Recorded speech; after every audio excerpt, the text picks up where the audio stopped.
All right. Good night, everybody. Me late, but I say, you know what? When I was driving back home, I say, if I even reach home 8 o'clock tonight, I'll come on the live. So I just reach home back. I, Winston, Ashani, Marcus, and let me start off and tell you see, life is unpredictable. Life Life is unpredictable. Let me say that again. Life is unpredictable.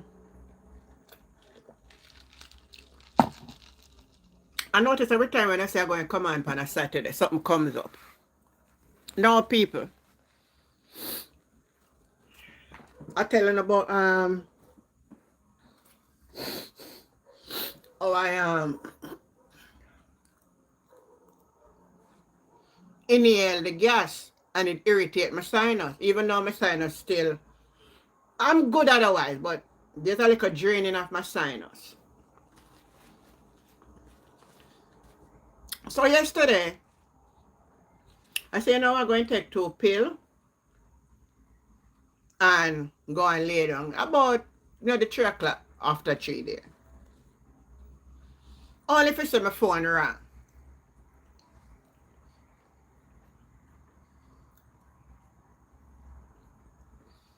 So when my phone rang, I noticed it was my brother. I saw the phone, I saw him at profile come up. Why? Come for me. Well, I'm to you. In drop off our oyster. Mr. Weird, so he give me direction and I go. The man can't move, you know. And my granddaughter come with me.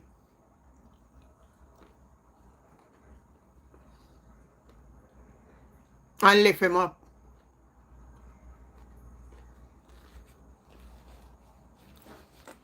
And the very thing on the hear me sit down here so I attack. Every day the same thing me end up in last night. So if I didn't can't walk, nothing, I realized something serious. So I'm contemplating, because I know when I go down to the hospital, a dead story, you know. But I say, this look like him broke up. Can you say feel like him foot broke? And all kind of thing. Can't turn up in, can't do nothing. So I haul in the car back, my car turn ambulance.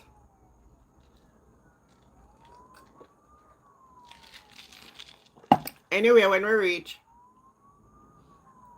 then take him out and put him in a wheelchair. You hear me say when they put him in a? When I notice down the hospital, they say, no phone. They don't want phone in there for nobody take nothing. But I could I take it if I want, but I just leave it alone. I know anything I tell my people, then they believe it. So I mean, I make lie. And we reach there about, say, 4 o'clock. We reach there before 4 o'clock, but say 4 o'clock.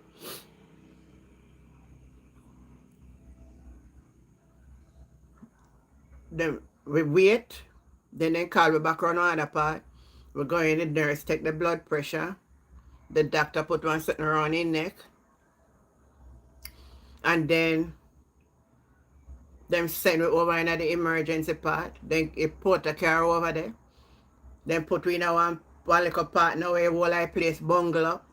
But one good thing I gotta say, if me love for criticize, let me say this. I see a little improvement. They put AC in the emergency. So it's not so hot, it's cool. And I noticed that them buy some new chairs. So, thumbs up for that. People, we wait until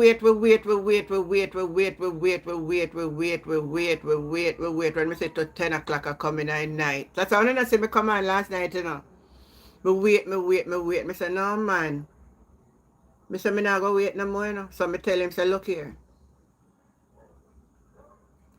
Luckily, when he go down there, one of cousin by my father's side, he sit down there. So I said to his cousin, say, two of them are wait for a doctor.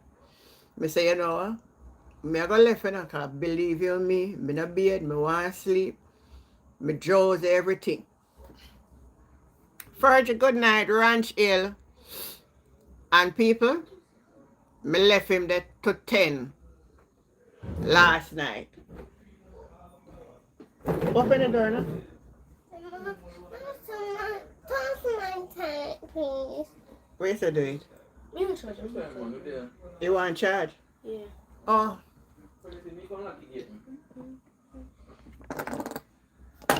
Dominic. So if you can't take. Alright, Kay. Draw out this one. Take out that one here. Okay, Take it out there. Take it out from this one. Just take out this. I think Paul have the other part for it. Yeah. So carry it and go put it in something for it. Carry go charge. Yeah. Yeah, sorry guys. And me left after 10 and me left him down there. So when me come and me reach out, me lay down like me call him. He say, then come and say, then them I do another x-ray. So in the x-ray, them say, the hand broke, a ribs broke, and the foot chip, something, all of that. No, they take an x-ray now. I realize that the man have fractured ribs, fractured hand, and then we in a night, then carry him down a dressing room. He's still in a wheelchair, you know. Well, I wonder if I not hear what I tell you, say. When me call him, he said then left him down in a dressing room. Him one for the whole night in a wheelchair. People me sit down for you, so me I tell you now my experience. I don't know when nobody I tell you how me experience. And again, I give them a thumbs up for putting AC in the emergency and putting some new chair. But the prosperity, so this, yes, Virgie and the prosperity. And welcome to prosperity. People, as me get up this man, me call him. Can I say hold the phone in there and can I listen for me for call him? And me get up. And me reach down at the hospital by after 7 or 8 o'clock. The man still in the same clothes. The man still in the wheelchair. The man piss up. The man shit up in the wheelchair.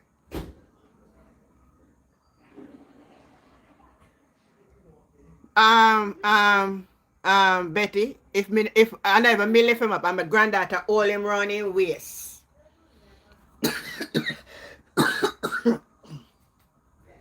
My mother live in the hospital. It's if me don't carry him. The only way mother reach the hospital, they see. Unless they call the police and then go carry him and throw him in the van back. So my granddaughter hold him round his waist. We never hold a hand nor the foot. My granddaughter pull him round him waist up here, so. Up more to here, so. And dry him, and so we put him, and then me go around to the other side of the car and hold him so and pull him over, so. Get one pillar, rest his head on it like, and fix him for carry my hospital. I mean, if I turn the car in the ambulance, I would have come for him. Mama said me have a little bit of experience of them something, so me know how for old people like that. That me know. Me don't know all him pan him fractured. But we suspect. Because me suspect it. So me I tell you now. And it's exactly where I tell you. That's the closest one to me where I am, Virgie. So I couldn't go no other one. And Virgie, when me reach this man and the man still in the same state, in the same wheelchair. So I said, no man, when the security let me in and all of that, and me ask her, she said, me for go around to the other side, go ask. So I go around and the lady, she was nice. We said, come we go back in the emergency and go find out. We go around the inner the nowhere in the emergency. So me call him back on the phone. Me say, tell me which part you there. Who knock the door? What you want? What you want?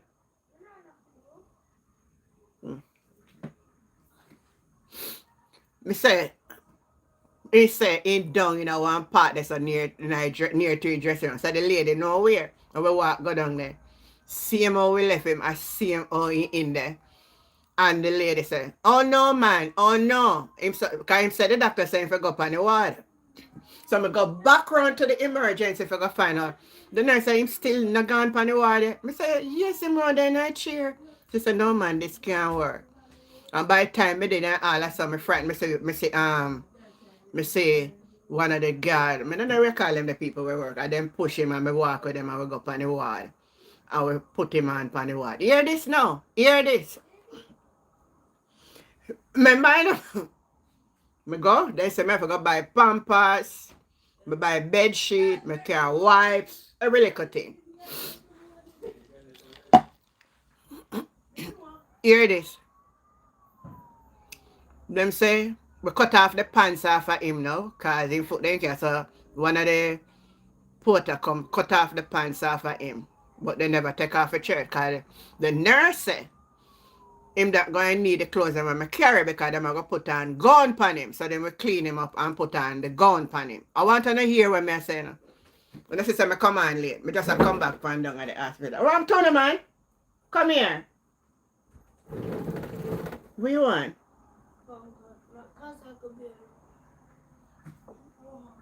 So I don't want to I'm going to stop on.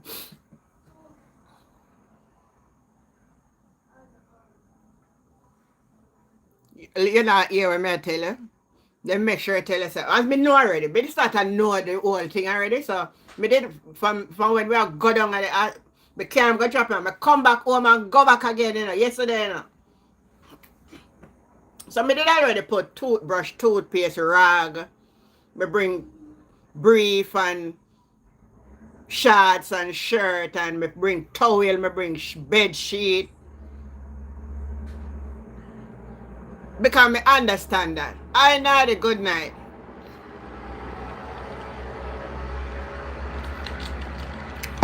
I'm sorry for telling you this. When we go back this evening, I'll know him man in the same clothes. I'll know nobody no wipe him off. I'll know nobody no done nothing to him. And remember I say, the man have fractured, so me can't do it, And nobody on the ward for do it. So me tell you, say, here, you're going to stay in it same way till tomorrow. Because guess what? Nobody did that. Me never support her. Me never say nobody for help. Me never say nobody for help. So man, I did it on Friday and Saturday pass and Sunday. I go catch him. Me going to make sure tomorrow me go make my gloves. And me got me could have tried, A 2 nurse at the desk and of them 2 nurse alone. Me not see no porter. Me not see none of the you clean up people them on the bed. Me not see nothing. So me say, after me I pay so much tax and somebody for me in a hospital. And not even for tidy off the patient.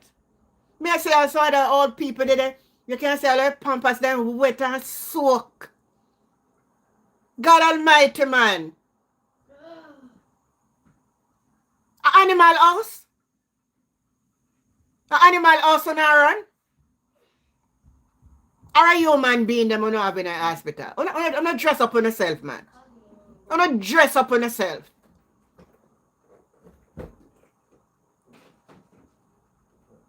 I'm not dress up on yourself.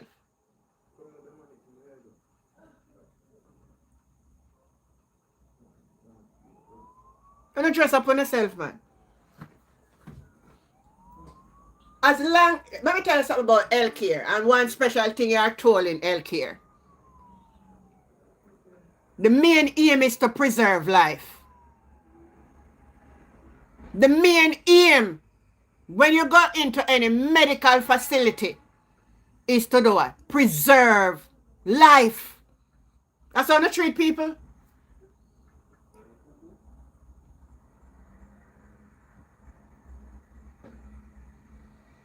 And the nurse, them have tell me, sir, and I go back to the nurse and I say, but nurse, I was told that they would be changed and put into a rope. She said, things change.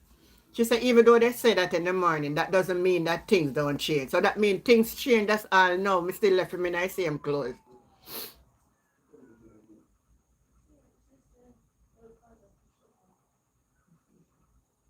Ah, that's a very good question. Bright like a star. 'Cause this morning it was only one of them I saw. And she even showed me the type of Pampers that I should buy. She said, I mustn't buy any pull-ups. And she showed me one type brand. And she tell me the supermarket that it is in.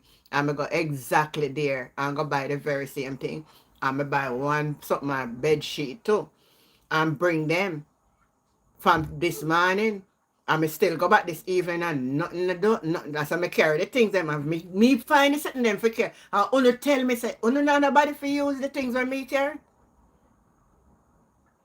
And I'm not saying I can't do it, but because of the magnitude of the patient, I'm not professional to I mean, make matters worse. It need professional persons in this case where your limbs are broken or to manage you because they are trained for that. I don't know. But you know, I'm never tell her, if you don't have to come here, you don't come here.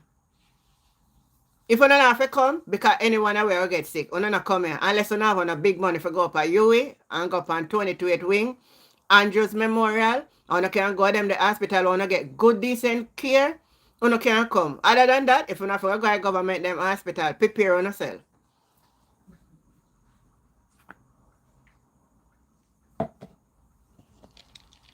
It's a mess.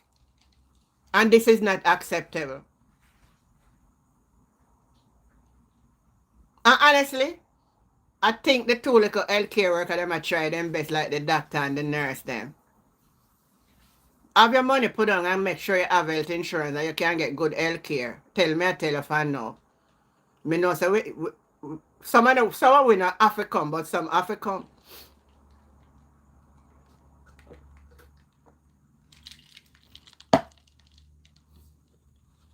And this is a cry you hear across the country. It's a cry that we hear daily across the country. Then on the wall, them not have no AC or nothing, you know. So even when me I left in the dust up, the window then tell open and the door then open. So I wonder if mosquito not going for them, the patient there. Me want somebody, me want ask the question because me not really know.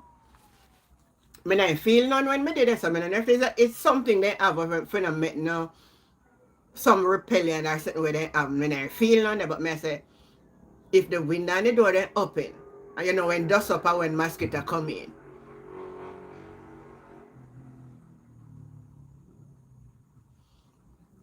it is unacceptable.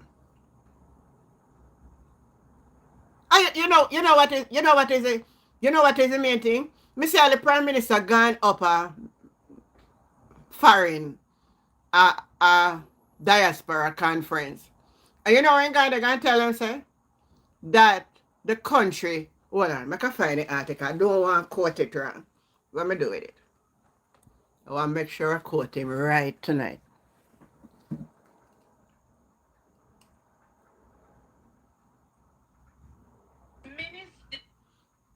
Alright, before since me left it on this, let me play. According to many men. I wanna listen to this. Me not ready for play this yet, you know. Me want find the one with when Andrew tell the people them say all the money can be accounted for. That was given. I plan up with them the couple little people, the film labor right friend them there. I treat everybody and look out against a dirty corruption. And it let me tell you on a man stay. On not follow a man, you know. On not follow this man ball game, you know. Sorry. On not follow this man ball game.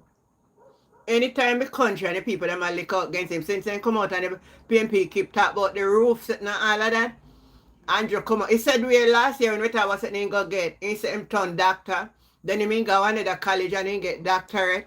And each time when him disgrace come out, him try to overdo it with some nonsense. I cuss.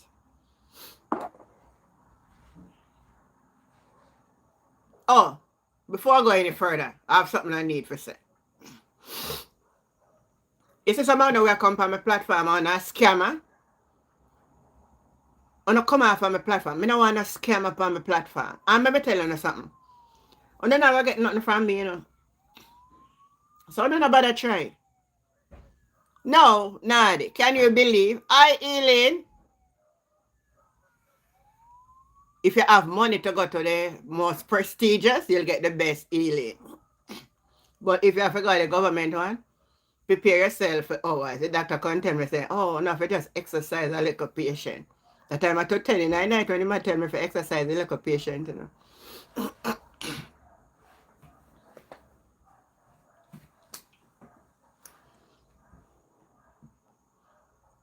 We in for a very sorry, me still I tell you the sinus still draining. I don't have a cold. It's just in a long time I never from stop Jericho in my ear the first me I feel me have a sinus draining.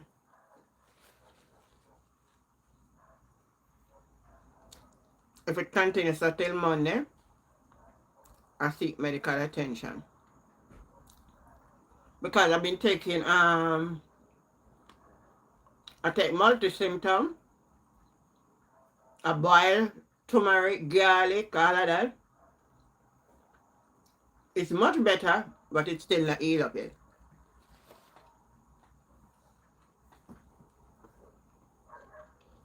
And I go boil some garlic tea and drink before I go to my bed too.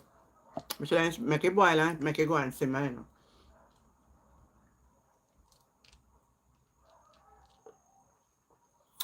So better, man. You know where? You know where somebody I mean what would do it, you know? I'm watching to see his name back on the platform. And yeah, you remember this person the other night, but oh, I want to send you something. And your one giving a problem too. Yeah.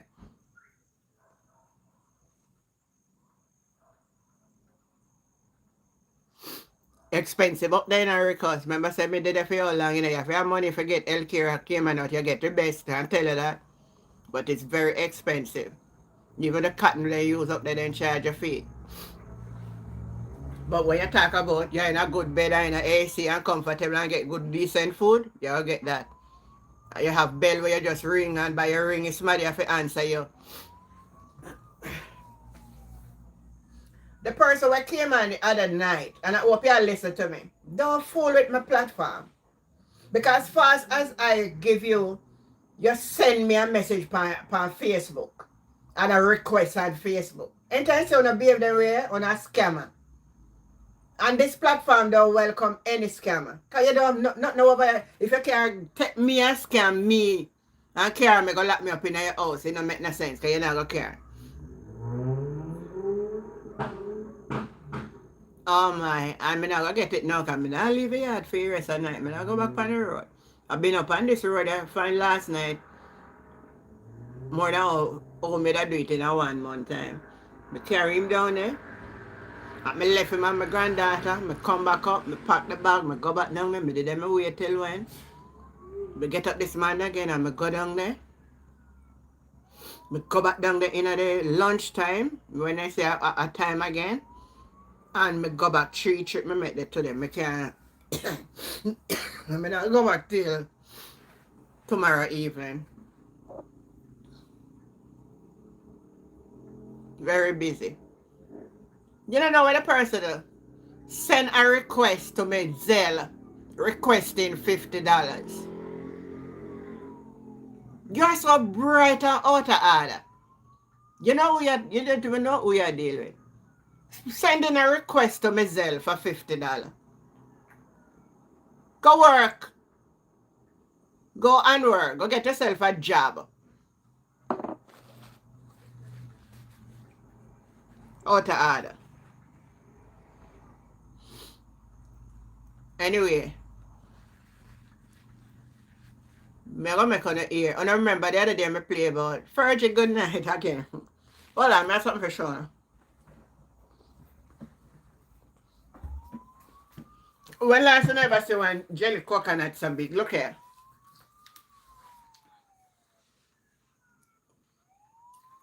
I get 3 of these today, and when I cut one of them, I get 2 of this cup out of the jelly. 2 of this cup out of 1 of this. I haven't got one so big. Look here. This is the beauty of Jamaica land we love. Oh, God bless this island and bless the soil. That's the beauty of our country. The beauty of the country is what God give it. But we have some leaders there, they're just good for putting out the garbage bin and roll down the hill. You know, get them to something they nowhere else. That's the beauty of Jamaica.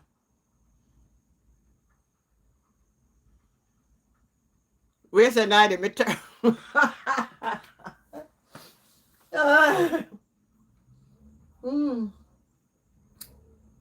Now they say me terrible. Oh.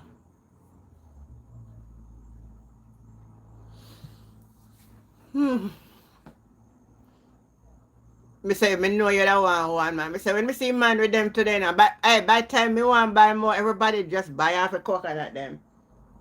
300 Jamaica dollar for one. Me never matter it, because this a jelly worth every dollar. Yeah. So back to the story now with Nikisha Burchell came out in the press conference and spoke about it. Me gonna make on the ear. Me play it from this so I can pick up, and me gonna make on the ear the whole story tonight.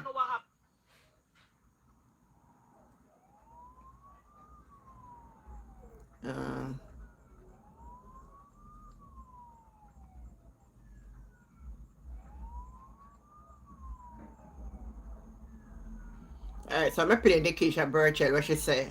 That stir up the whole thing. That the government relook at this decision to close the roof's assessment database. We are deep rural constituents, says, and therefore, when a hurricane strikes and your home is destroyed, you can't stay there. So the Ministry of Labor can't say, we went to your house and you weren't there. Of course we weren't there. There's no house. Of course we weren't there. We have to be catching with a neighbor. Of course we weren't there. We work in the city. Deep rural constituencies require more care and a better understanding of how we operate. We need a town crier to come into the communities to announce the dates when these representatives from the Ministry of Labor and Social Security is coming around so we can make ourselves available. We also require posters to be printed. They do it when it is politics time. Print some posters, put it on the shop phaser, put it on the light poles so people can know where they can get relief. And for God's sake, please stop directing constituents from the NIS office to the MPs, knowing fully well the MPs cannot assist them with their housing repair. That is the roofs program. Like MP Perkis, I was asked to invite 3 constituents to the symbolic check handing over ceremony, which was held at the West Jamaica Conference in Mount Salem nearly 2 months ago. And if you go on that page, there's a gentleman from my constituency. His name, we call him Manawal. Manawal was cheesing with me and the minister with a check saying $500,000. I asked Manawal to come with me that day and to help the minister to show that the program is working. And we went in good faith. Manawal has not even received a text message up to this point to confirm whether or not he'll be getting that check or if he should have just taken the cardboard sign and taken that to the hardware. You hear that? No, me gonna make on the ear now. Them people they have all about the place a pose up with cardboard. Listen to this. Let me tell you what happened. The minister, according to many men, the minister contact the MPs, ask them to bring some recipient to come for the handover check thing. People with their name come up in that system, right?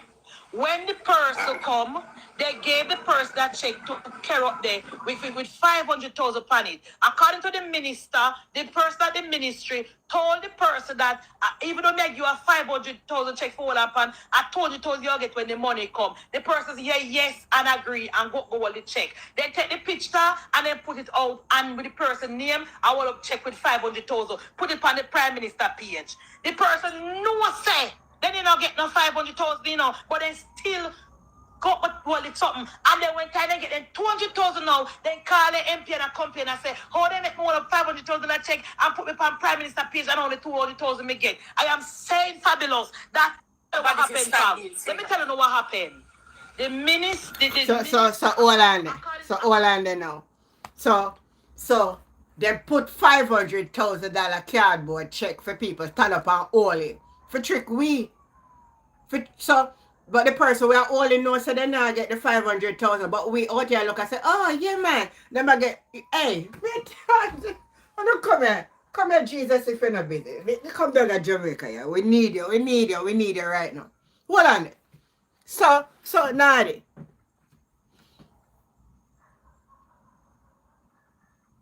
Pernell Charles Jr. Come answer this.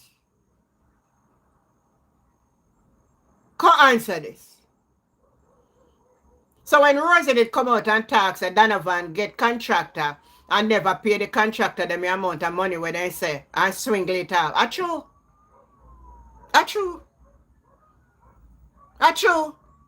Because this look like the old trick across all of the ministry them. We see the big old dirty disgrace in the health ministry. Up are you right now? So no can't say we are tell lie pound. Oh, no can't come give in a lawsuit. Because that's true.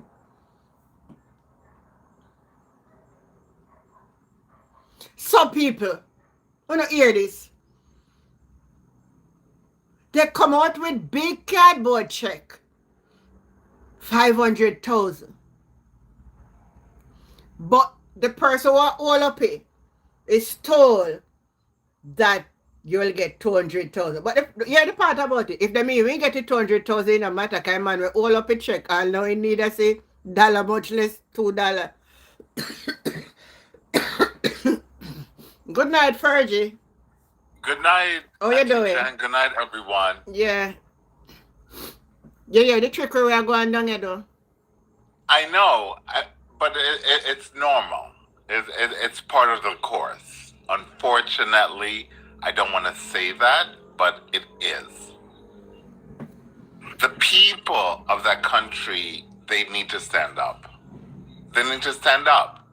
If they don't stand up, and to accept corruption as quote unquote, oh, it's politics, it's a norm. No, that's not the case. I tell ma, Dwayne. That's not every party of that country. They don't think like that.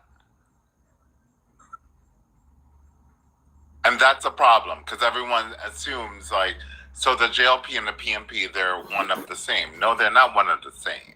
They're not. That's the issue.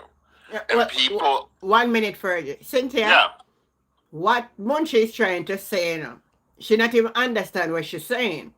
Because when she has said, I like the corruption. But when she had tried to put out for make it look say the people that were complaining, they know so they not get to 500,000. But I am saying, why would the ministry do that? Have people pose up with 500,000 knowingly. Right. So it's the trick we, the onlooker owner know. No, who doesn't know any better? There you go, Auntie Jen. Thank you. Yeah. Thank you. Yeah. Right? So it's a trick these folks, these poor folks, that they don't know any better. Mm-hmm. Right? So the country needs to stand up. They just need to stand up. The country needs to stand up and say enough is enough. Because if not, what did your Minister of Transport and Energy said the other day? You're going to go back to a COVID-19 restriction. where you're behind is restricted from even moving around the country. Yes. Oh, and FYI, if you think the Strait of Hormuz is open, it's not. Mr. That me noticed today again. So yesterday open and today Iran say lock back. I want to go on. It is like, okay, Auntie Jen, thank you very much. Thank you. Iran shut down the Strait of Hormuz. But Mr. Reddy did say have control. So what happened?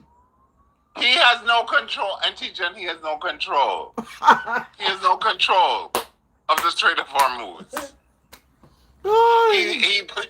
So my orange man put on a blockade. I'm sending all these destroyers or everything over there. Okay, send them. That's good. But guess what? The people who have control of that strait, it's Iran. Because on their side of the Strait of Hormuz is mountainous. So they can see who is coming in and coming out of those waters. The other side, Oman and UAE, they're flatter. So it's easy for them. But Iran, you see, this is where geography plays in part. So my Jamaican people, please pay attention to geography because it plays a part in your understanding of the world or even geopolitical situations. Because Iran's side is all mountains. It's completely all mountains around the Straits of Hormuz. The other side is flat, yes. Oman, UAE, they're flat, so they're good. But Iran has the upper hand because they're all mountains on that side for the strait.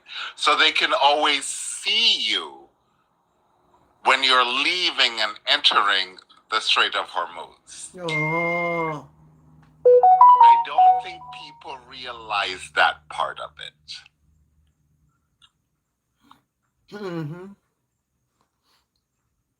So it's closed again because Iran said it's closed. Cause it seems like the deal when my US are trying to make every time they make it spoiled. Okay, Auntie Jan. Thank you. It's closed. They literally 2 Indian tankers were trying to leave and they had to turn back. Or they were going to be blown up. Iran warned them, you're going to be blown up. Yeah, I warned them yesterday. So Iran closed it again, the Strait of Hormuz. And I don't think the Jamaican people understand. Jamaica, you do not have any oil that you can produce at this point in time to refine, to get to cars, to jet fuel. You don't have that. You do not. You are dependent on what comes out of that region. Yeah. You already have issue with Venezuela with Petrojam. I believe they were in a lawsuit years ago. Yeah, because I think I hear Philip Poller were talking about it. So the JLP stopped. They did have a deal, something like that, in that regard. But this government has stopped it. So it's like they stopped it. So like I said, the PNP did sign a 10-year contract. The JLP come in and stop it. So once you break the contract, the person can sue you. Right. And I believe they're in a lawsuit right now with Venezuela and Petrojam. So Jamaica is not getting oil or crude from Venezuela.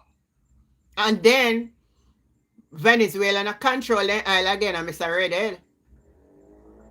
Okay. Mr. Redhead. And FYI, Venezuela oil is the worst to refine in all of the oils. They're the worst. Oh. Right. So that's why everyone looks to the Middle East. Their oils are much better to refine and to get all these products. Get you. Venezuela is the worst. They have the most, but they're the worst to refine. Like it's going to take a lot of technology and resources to refine their oil. It's bad. So that is why you guys will more than likely go into a COVID-19 lockdown. I'm sorry, Auntie Jen. It not gonna happen because people then don't have plan for me for every to when me hear people say they not going on no lockdown. No. They listen. Listen. The Jamaican people chose those people again as government. Go into the lockdown. Love the lockdown. Enjoy it. Yes, that's what you chose. September 3rd, or yeah, that's what you chose. Deal with it. But why we need a lockdown? Because you guys can't afford the oil. That's the issue. What you mean? Me can't buy my oil. No. I'm talking about the government.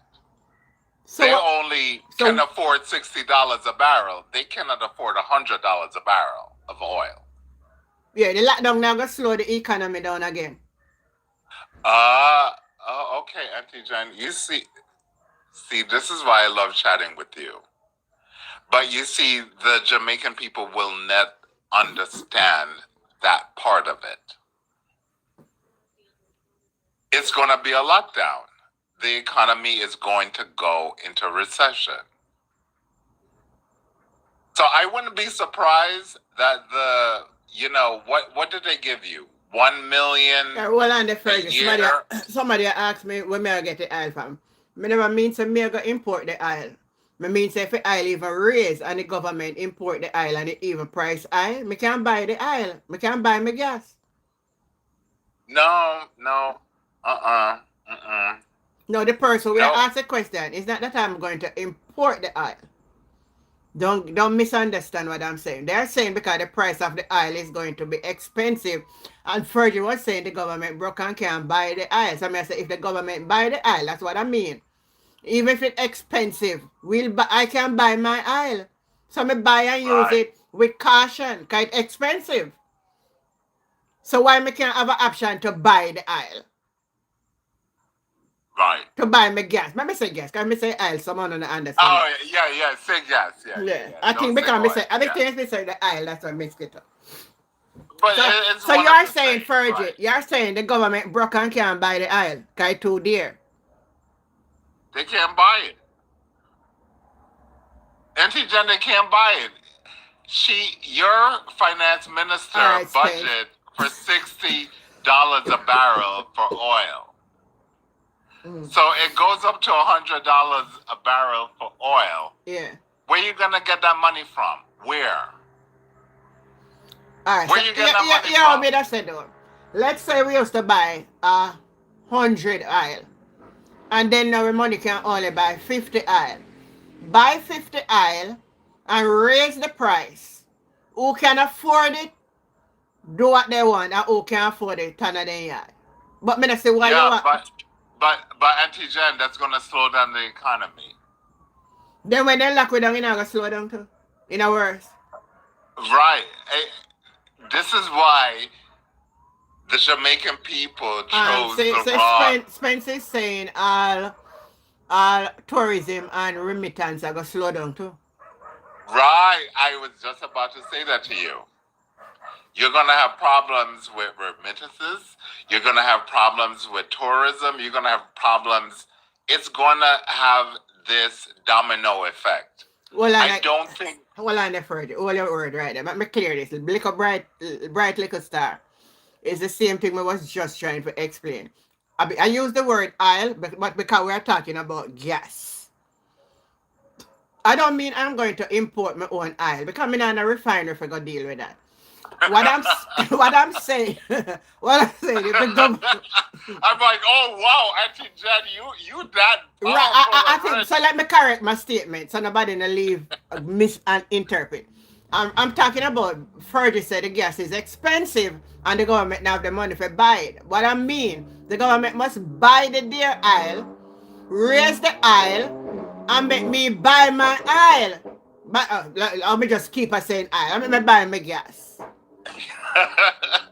And there is people in Jamaica who can buy the gas, even if it is. While some Right, they can buy it, but Auntie Jen, they're far and few between. Right? Jamaica, not everyone is that wealthy. Not everyone has that money. but That's the no, issue. I don't think you get what I'm saying. Allow who can afford it to buy. If even say me can't afford it, then let me take myself out of it. But you can afford it. Make you buy aisle. But Auntie Jen, can you even get it? That's the issue. Well, if you That say, is the well, I issue. know, if you say the aisle will be scarce, that's a different conversation. It will be scarce. All right, With the so now the closing of conversation turns a different way. right. Because if it Because was with the underground, close if the aisle was on the grounds of too expensive, my what I am trying to say, buy the expensive aisle and raise the aisle. no, Auntie Jen, that's if you can afford it. That's if you can get it. So now you're saying the Because aisle is going to be scarce.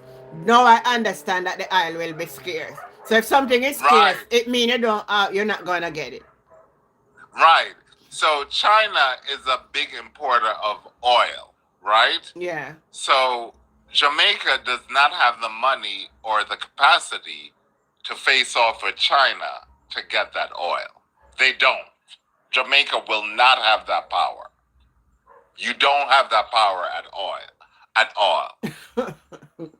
Okay? So So what you all may you just mean? get one Remember they barrel. say You just may get one barrel. so can't we risk the money where we have for reserve and pump it into the aisle and keep the economy going? No, Auntie Jen, no, it doesn't work like that. I'm sorry. Everyone, I wish Mansa was here so I could explain to him that this is capitalism at its finest. Okay? So if I'm selling oil at $100 a barrel, Mm-hmm. and China is going to pay me $100 a barrel, they're going to give me the full price so they can get the oil. What do you have, Jamaica? You have nothing. You cannot. You don't have that scale. You do not have that power, so to speak, to demand that Jamaica get this oil to refine. You don't. You really don't.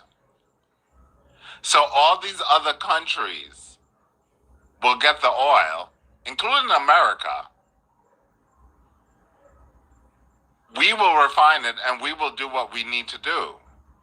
You can buy it from us, but guess what? You're going to pay price. We're not giving it to you for free. Everything is capitalism at the end of the day. Mm-hmm. I don't think people realize they're not doing this out of the goodness of their heart. They're not saying, oh, Jamaica, we feel sorry for you. No, they don't feel sorry for you. Sorry. This is capitalism. People need to make money. So where Russia get oil from? Russia has oil, actually. Funny enough, they do. Russia has a lot of oil. So we could get some. So we can get some from Russia. They want it at market price. What? Do you think they're going to give it to you? Give it to you for nothing? Get out of here! No. Everything is for price. It's capitalism. What? You think Russia's going to give you the oil for $40 a barrel? No, they're not. So let me ask you something about this island barrel, because for a long time I hear me never really divulge into it. So is the when they get a barrel of what to make the oil, how much barrel of gas they get out of a barrel? You have no idea? I have no idea about that one. Yeah, that one I don't know.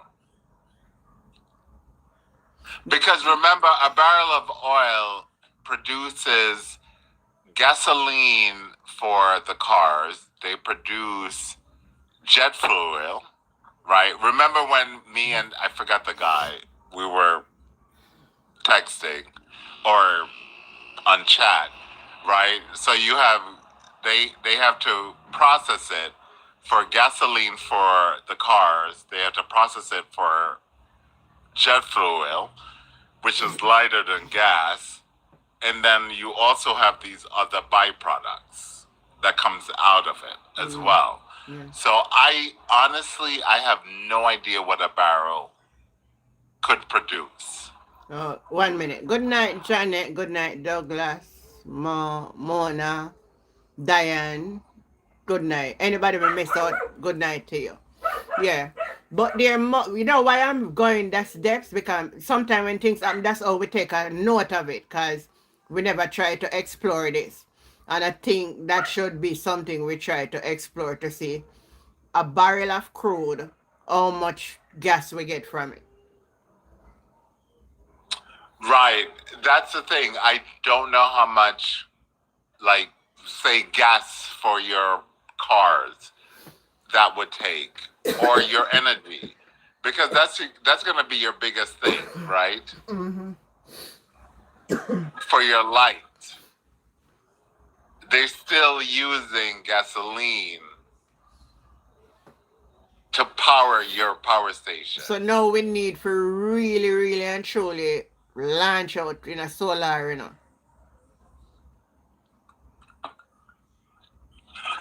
I agree, but if the government is serious about that, they would have put in some sort of, I would say,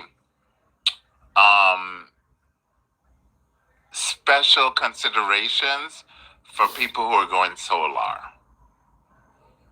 And I don't think your budget for 2026 considers that. No, nothing like that. Right. And that goes to the government. That goes to the government. Yeah. You can't say it goes to the opposition because the opposition is not the government. But that is something that the government should have considered and say, you know what? Like, oh, crap. We have an issue here. Let's move it to solar, where we try and help the people who have solar. Because technically, when you have solar, you can technically sell it back into the utility company. So if, say, for example, if I had a house there and I did solar, I could sell it back into the grid. So other people can get power from that grid.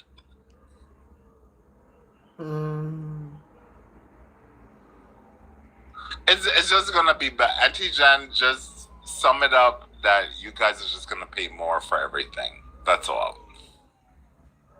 Yeah. And you might be in a lockdown situation where... But right now, me I plan to come here country and me I consider home if me I buy a ticket yet. No, I mean in America, I think it's gonna be hard for us. Can you Stuff will be. Can you answer the Paul sending that up on the TikTok for me? You see when type?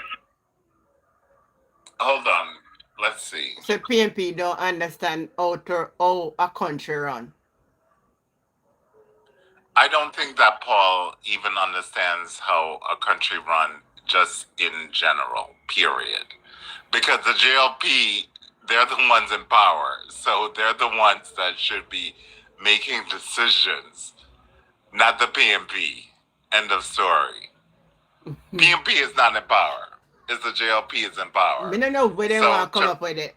For the last 18 years in Jamaica, a one-term PMP win. Right. So that Paul doesn't even understand what's even going on, because it's the JLP that's in power, not the PMP. The PMP has not been in power for what? Last 10 years or so? Mm-hmm. So Paul, explain to us, if you can write or call in, how the PMP should explain this when they have not been in power for the last 10 years. 1 minute. Betty and I asked me how long me can stay in the US when I come. Well, when you land, they give you 6 months. But that 6 doesn't months, that yeah. doesn't mean you stay 6 months. But if I have good grounds to stay for the 6 months, that's a different thing. But I never stay so long. And then again, if me want to run off, me could have run off too, but me not do them something there. So at least we have an entry, a point of entry. But so me not gonna do it. Right. Yeah. Actually, Jen, I wouldn't Yeah. even No. Because I advise try to that. tell her, because that enough people do. So you get up to 6. Each land you land, they stamp 6 months. But I'm not staying for 6 months. Right. Yeah, I never overstay my visitation. I never spend longer than 2 weeks and couple days there at any time. Oh, that's nothing for the US. They wouldn't even look at you. No, so when I went back even for the renewal, let me never have no problem. So you have to come back to it here. Yeah, man, me have to come back. But me come back and being here. My main problem in Jamaica right now, I road them, I can't take Can't take a road. And I don't think that's going to change, unfortunately. It not change. Yeah. So continue further. Sorry for cut you. No. I was just saying, I mean, I know Paul wrote what he wrote, but if you can come up and explain yourself, that'd be great, because it's not the PMP who are in power, it's the JLP who they're in power. So they should be the ones to come up with a plan as to how they're going to deal with this geopolitical issue. Well, in Gangan, beg money, so I must beg money. The road ain't stay bad. I see. Wait, but is that the same Paul who went nuts and said that Cornwall Regional will look so great when it's finished? I'm wondering if it's him and he change him logo. I don't know. Most likely him. So if you can come up and tell us how you think what the PMP should do when they're the opposition party and they're not the party in power, let us know. We would like to know. Because Mark Golding has touched on this. The PMP has touched on this. Your government, I'm going to assume you're a JLP, your government has not touched on this and doesn't want to touch on this until the Minister of Transport came out and said maybe they need to go back to a COVID-19 style of restrictions, basically locking down the country. Yeah. I don't know if that's a good idea right now for your country, do you know? We can't say this country will go down in our abyss. It's not good. Can't be good for your country. Because essentially the country will have no growth, no nothing, and you're shut down for what? Because basically, I don't want to say the word stupid because I got in trouble. But basically, your government is daft. They lack intelligence. Basically, that's what is happening. They're daft. They have no creativity. And again, I always say this, creative thinking. Which is sad because your finance minister went to some of the finest universities in the world.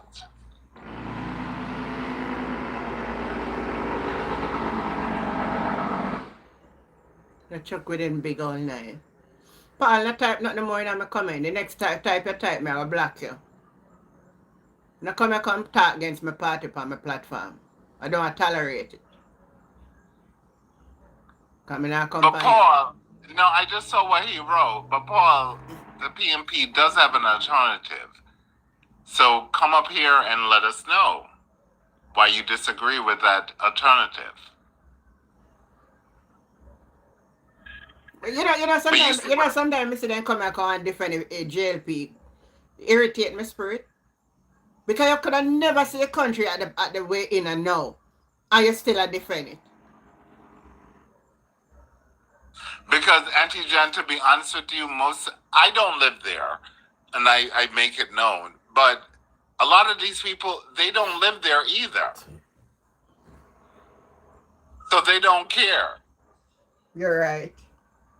Although I don't live there, I still care. I want to know my poorest of Jamaican brethren and sisters are able to survive. That is my concern. That is always my concern. And I have a house there. And I cannot even tell you what I charge for rent from my house because it will be very embarrassing. Yeah, because you don't know the price of house, soldier. I know the price of houses out there, Auntie Jen, but that's why I cannot tell anyone what I charge for the price of rent that I charge my tenant. We need a room for rent. Listen, what I charge my tenant, a room would be more expensive. And it's a 3-bedroom, 2-bathroom house. And if I tell you the price, you would be in shock. Because it's not about me making money. I'm like, okay, there's someone living in my house. There's someone taking care of my house. That in of itself is a service. And I do not need to make a so-called profit off of it. Oh. But none of these I get you. Yeah, but none of these lab rats will ever think like that. They will. I am sure they would say, "Oh, wow, you have a 3-bedroom, 2-bathroom house. Oh my God, you should be charging this." No, I don't charge that. I'm looking for someone. They live in my house, and they're taking care of my house. That's all I need. I'm not making a profit. This is not a business for me. But you see, these lab rats will think differently. Yeah. They will be charging her 3-4 times what I'm charging as a monthly rent. And they will call me stupid. Oh, you stupid. You charging them that amount? Yeah, I'm charging them that amount. It's not for a profit. It's not for a business. But they don't think like that, Auntie Jen. These people think like pure opportunists to figure out a way how to get over on the other person. That's how they think. And come up here and argue with me. I don't care. Auntie Jen, I'm like you tonight. Come up here. You want to argue with me? Argue with me tonight. And I'm good. They're not coming out. You notice that they're not coming in our box. I know. But you know, you talk about that. I know man size, but I not see Neil found with there. But wait, Neil, wasn't he on like a couple weeks ago? Last week I never come on that much, so I miss him. But the week before he was on, but I haven't seen him on the morning program and I haven't seen him on the night program. I hope he's okay. I hope so too. Yeah. I hope he's okay. He's probably dealing with all the crap. People don't even understand this whole gas situation. It's a big deal. Yeah, exactly. No one gets it. 1 minute. Go and talk for Jamaica. Yeah, no one gets it. Like, everyone thinks, oh, it's America and Iran with the Strait of Hormuz. Yeah, but the Strait of Hormuz is affecting everyone. And they make it seem like, oh, it's no big deal. It's only 20 to 30% of the oil that goes to the Strait of Hormuz. That's a big deal. 20 to 30% of the oil. I don't think people get it. Yes, Guyana, Trinidad, they have oil, but they're not refining it. So, in order to get the oil to get to your gasoline, to your jet fuel, you have to refine it, and you need a refinery. I don't think people understand that. Like, yeah, they may have oil, but they may not have the capacity to refine it.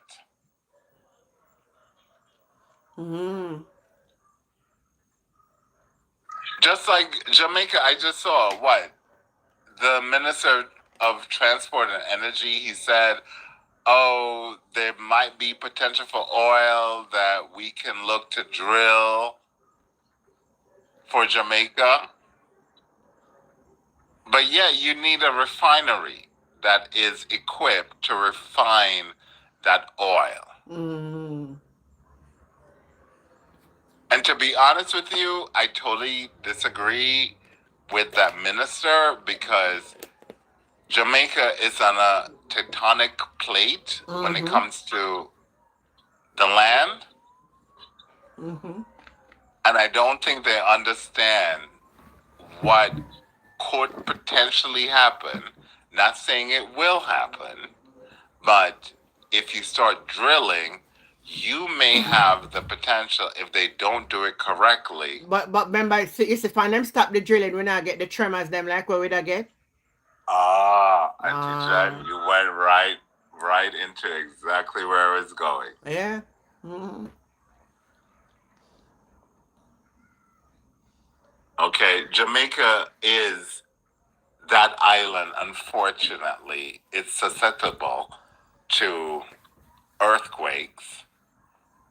And let's not forget what happened in the 1600s with Port Royal and Kingston. We did not get that harbor for nothing. We got that harbor from a crazy earthquake and tsunami. Yeah.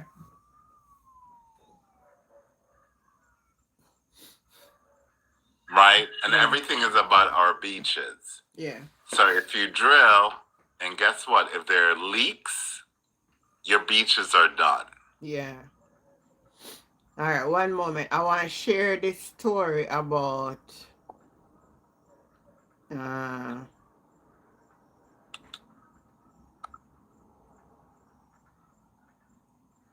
hold on. Can look back for it.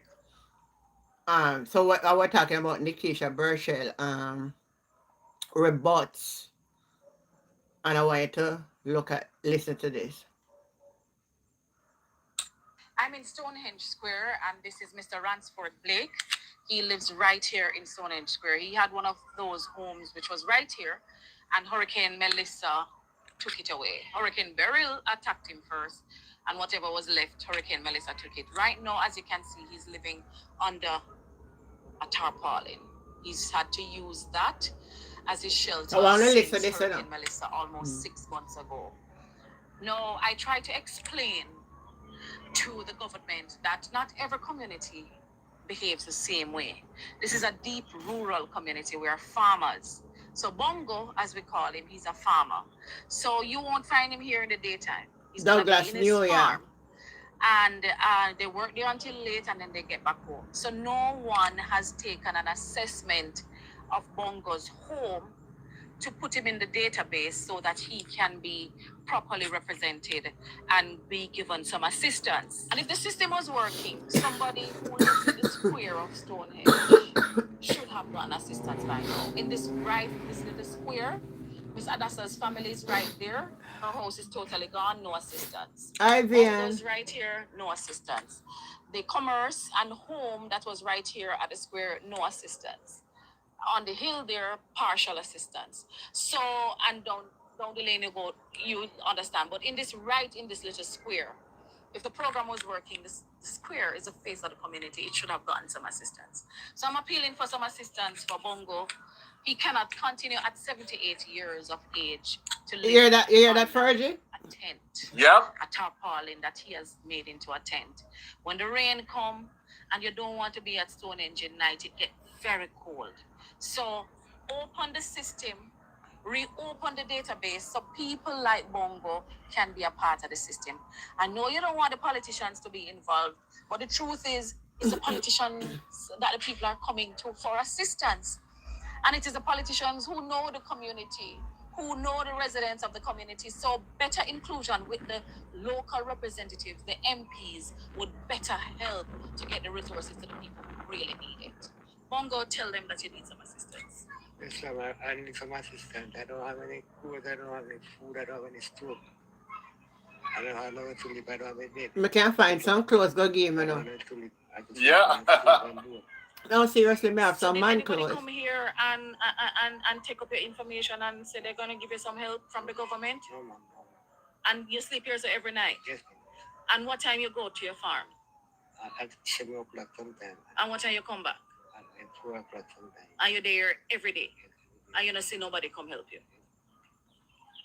Thank you. You've heard it there from Bongo himself. I'm in Stonehenge Square, and this is Mr. Ransford Blake.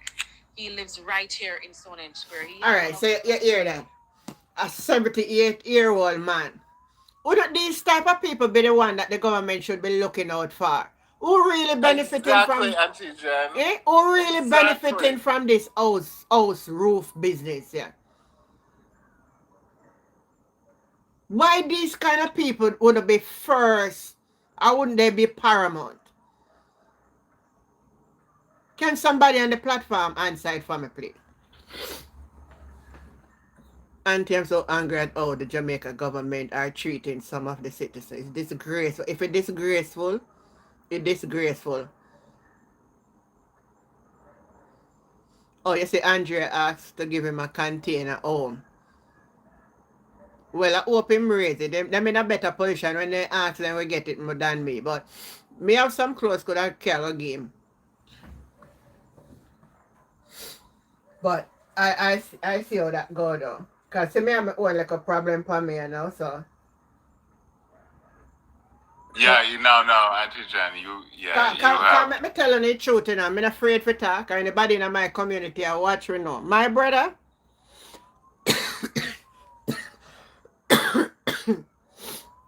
non-ambitious. Don't have no ambition. Fergie, if him work $1 million, I run bar get it. Yep. I me talk to him, he cuss me out. Tell me not bother pay him no mind again. Right. Vian, my brother drop off a house stop, but he gonna put up something for people house stop. Drop off, broke up in bone, then broke up in Annie ribs. You want like Annie, yes sir, bro. One part, yes sir, bro. That show say right, yes sir, and rib cage, bro. And then say in foot splintered. So I don't know what they mean by that.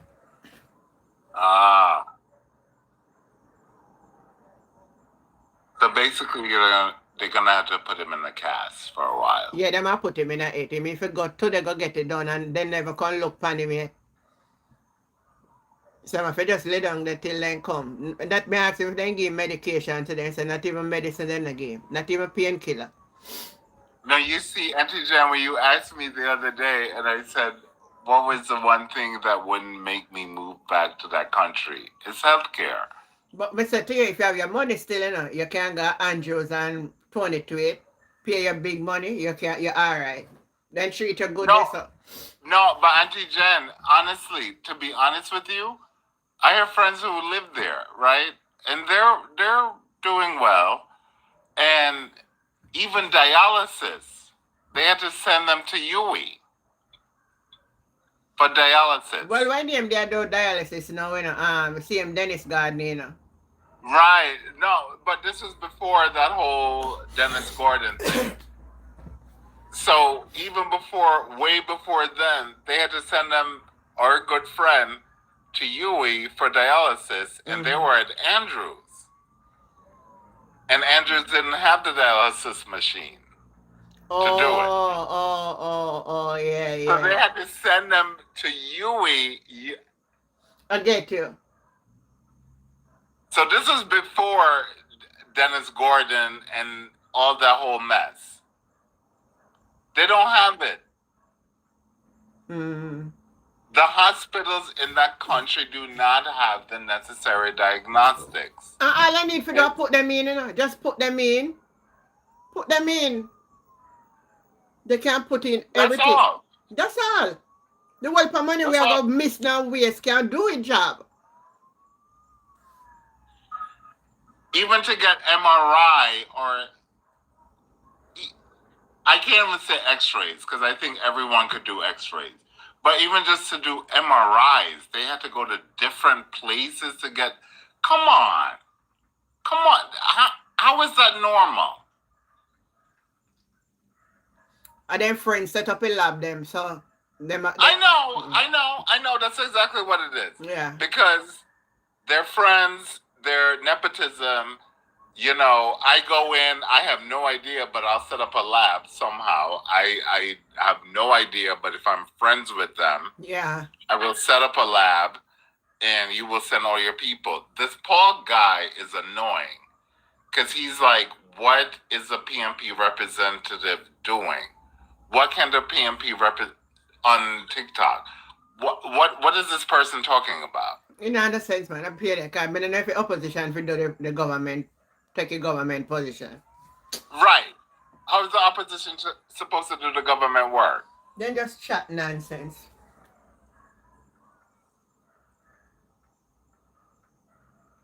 It makes no sense. I'm looking at this guy. What is he? Paul.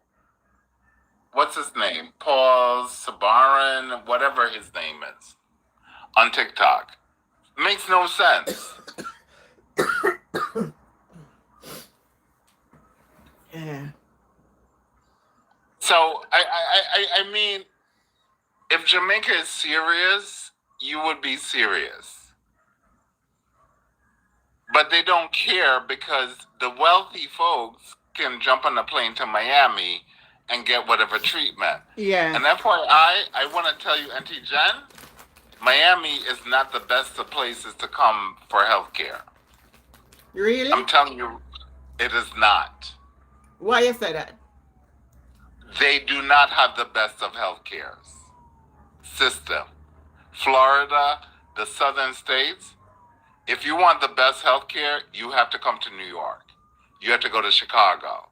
You have to go to the northern states. Really? I know people who lives in Miami, and they come to New York specifically for the healthcare. They do not do healthcare in Miami.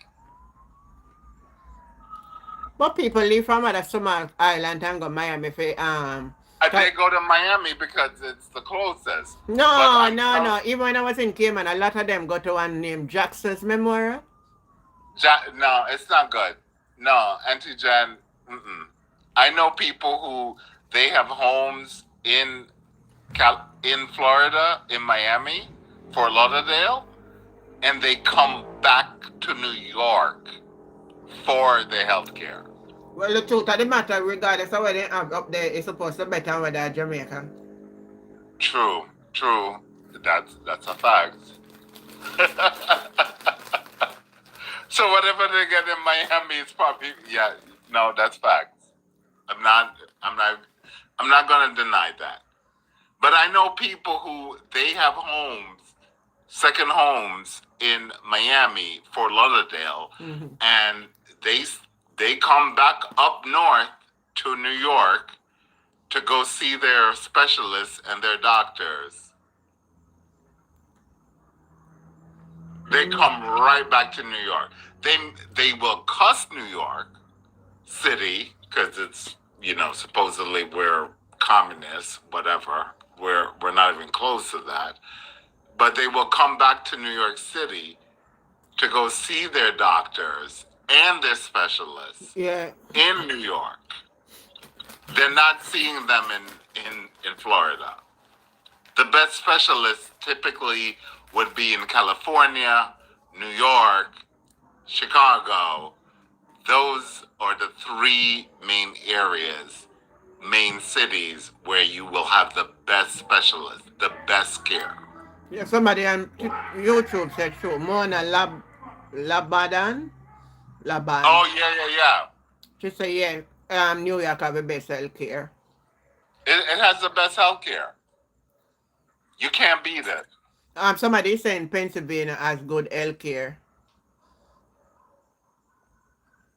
Anything in the Northeast, because Pennsylvania is part of the Northeast, so you can get University of Pennsylvania, which is a Ivy League university teaching hospital. Good health care.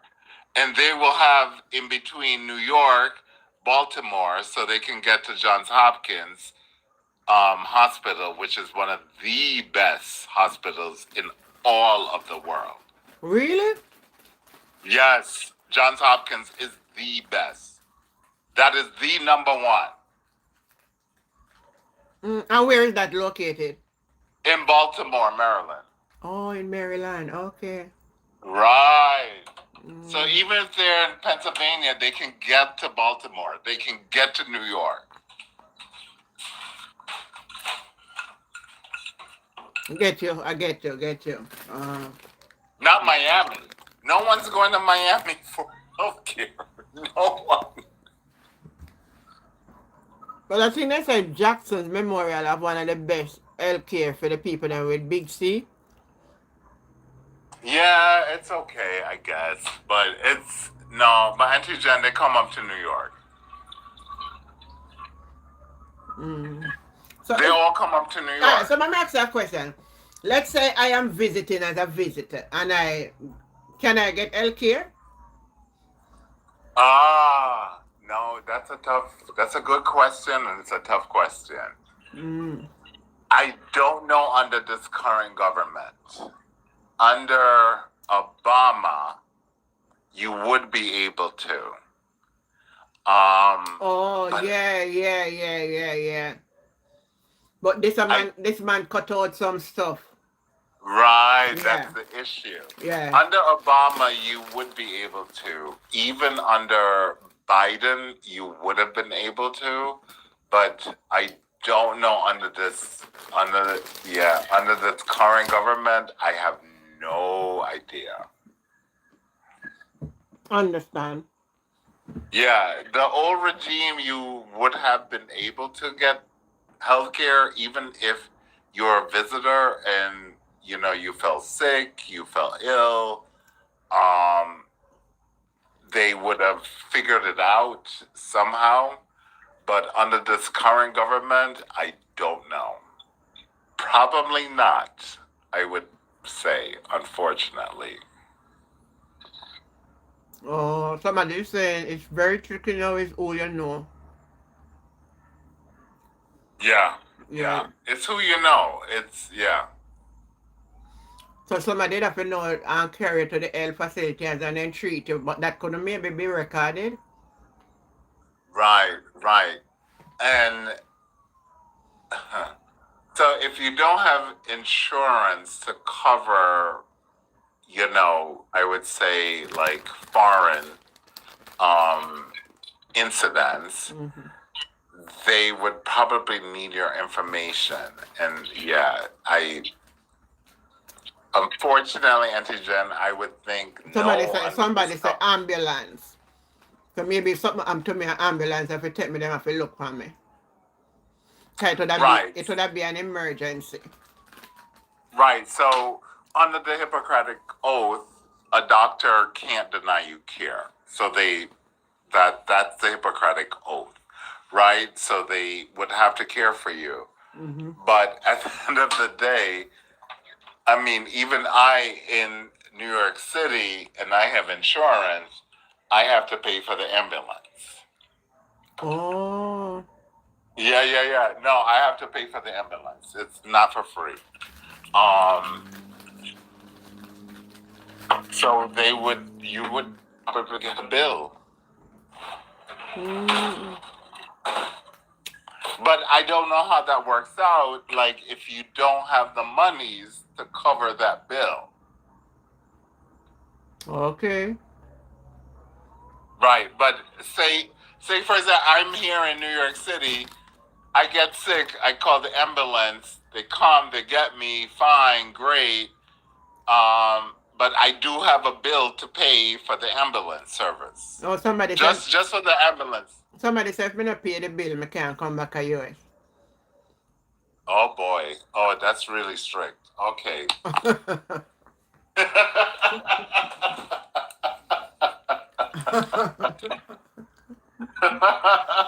You see your bright little star?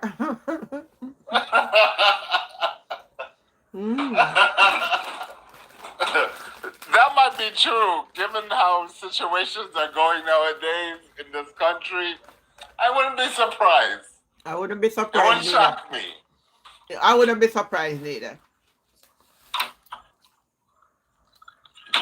But yeah, I would have even though I have insurance and all the good stuff, I still would have to pay for the ambulance, right? Mm-hmm. But I don't know if you're a foreigner. Yeah. I think Bright Little Star is probably right. If you can't pay for it, you can't come back. Good luck. Mm-hmm. The way how things are going nowadays, Auntie Jen, I have no idea. And I clearly understand that too. But I want to discuss this. You see them in the Senate yesterday were talking about casino. Mm-hmm. I want to play Lambert Brown contribution to it. But all of the labor right there sit down and look. Listen to Lambert Brown contribution in regards to the 2008 budget speech by Prime Minister Bruce Golding.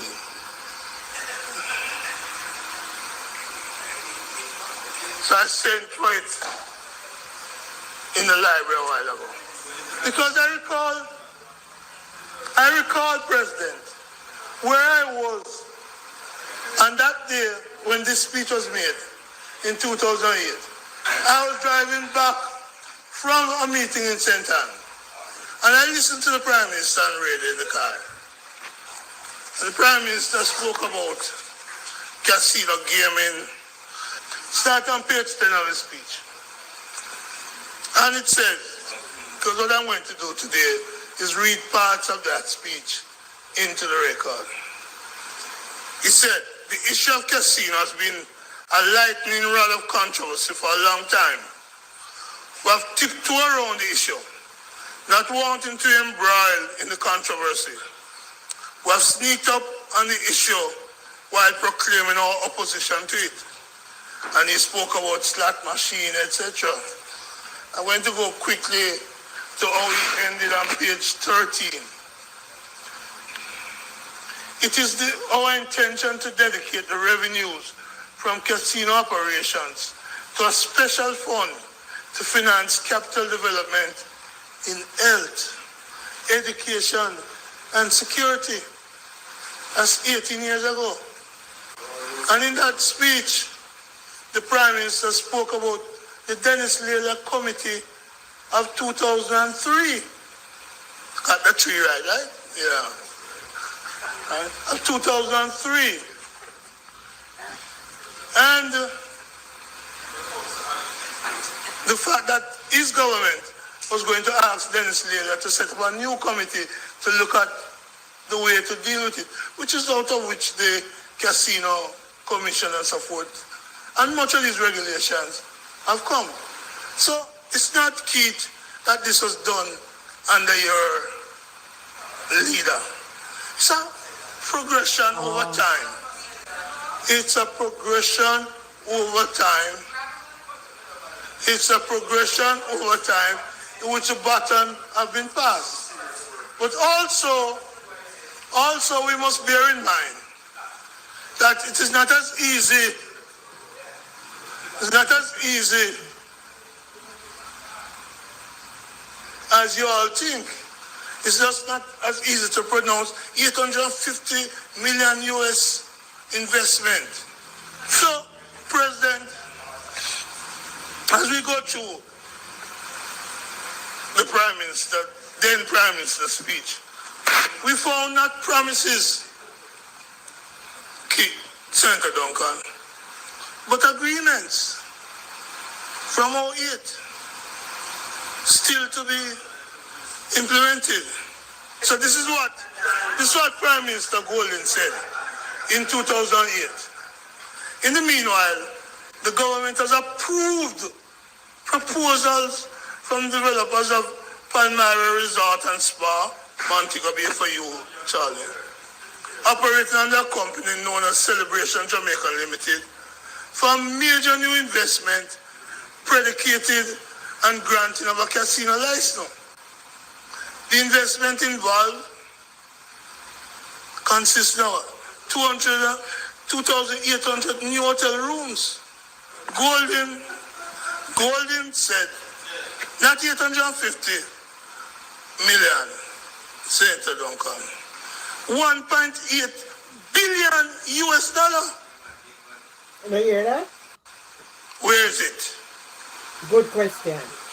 18 years after, where is it? Where is it? Prime Minister went on, spoke about That's all the fact that peer promises. there's another company seeking an investment, and they move away, ask Tavistock to agree to allow another company to come in. So this is what the Prime Minister said then. The amended agreement involved much more. Tavistock has agreed to increase the size of the project from 4,500 rooms to 8,500 rooms, with additional investment of US 1.2 billion. They will configure a cluster of 9 hotels with other facilities and amenities. I make the point because all of these grand promises of 850, and we're constantly reducing the amount that you need to invest. Because the truth be told, I don't expect the outcome of what is being debated here to be any different from the outcome of the 5 in 4. I could go through this speech, President, and identify some great promises. Airport at Vernon Field, which is recently re-announced, was announced in 2008. Airport in Duckland Field, St. Thomas. Good question. So what I'd recommend to you all, point I'm making, that you all come here. Yes, the point, because people understand what I'm talking about. I'm not talking from the balcony, you know. I'm talking from the shop floor, where people understand my language and relate to my language. So let me be clear. Let me be very clear. What you come here to sell, well, we can't change the casino regulations. Senate can't change it. None of you on that side can change it. None on our side can change it. That's just the reality of the parliamentary proceeding. We can comment on it, which is what I'm doing. But you can't send it back. You don't have the moral fortitude to send it back. That's your problem. So I am saying to you very clearly, that Bruce Golding's speech of 2008 tells us that it's easy to talk. Let's fall down the thing. Sorry, guys. But it's hard to deliver. See more than now. Because we're talking about, President, bringing in a casino. As if to say, casino is safe-proof. Even operators of casino run into bankruptcy. There's none other than the biggest and the greatest casino operator who can't even manage a war without killing 160 schoolgirls. in Tehran. So let us be clear. Casinos can fail. You can So fail. what we're going into, let's do so with wide open eyes. Let us do so influenced by the history of your own party. Your own party. Let us be influenced by your promise of 5 in 4. Let us be influenced by the fact that this opposition you can't change the regulations. You can't change it either. It will be passed today. But I don't know when the great promises that Senator Duncan has made and for which you all trying to tell the country will ever be achieved, if ever. I'm not a bad news carrier. I'm just realistic. You see what it is? I tell you think about what him said, Fergie. Fergie? He's on point. Yeah. He's totally on point. Because let's say you put in a casino now, with all we are going on and the tourism now come and all of this stuff. How profitable it gonna be? Right. Right. Explain that. Them not look on it. They just love come out and tell the country a whole heap of what right word for you? Propaganda. Samfai. But what they don't want to tell the country with casinos, it comes with a lot of anti-money laundering. Yeah. Right? Yeah. So they don't want to explain that and say that to the country. So Lambert was completely on point. I mean, I love him. He's a great senator. He just lays it out, and I hope he always just stays there and nothing ever happens and to have him removed. But he hit the nail on the head. Mm-hmm. They're going to bring in casinos, which it has issues with anti-money laundering, with a lot of illegal activities, okay, from real estate. It's very hard to detect when it comes to casinos. It's like you're rinsing the money. Mm-hmm. You're washing the monies, and you can't figure out where the monies are coming from. Casinos are very good for that. Casinos and real estate, those are the two areas that are very hard to detect where illegal activities could potentially have. So Lambert was right. Yeah, I agree.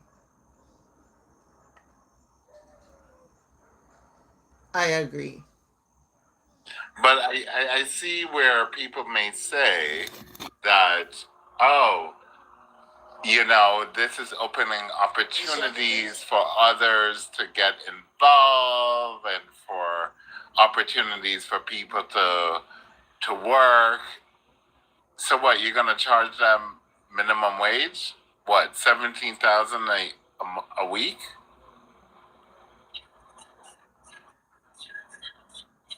That's not going to work. That is true. So I get where they're saying, oh, we open up an opportunity where you can make $17,000 a week. Okay, that leaves you or the entity be open. 1 minute further. Good night, mm-hmm. Barbara. Glad to see you on tonight. Continue, Fergie. Yeah, no, but I'm just saying that if you're gonna use the argument that we're gonna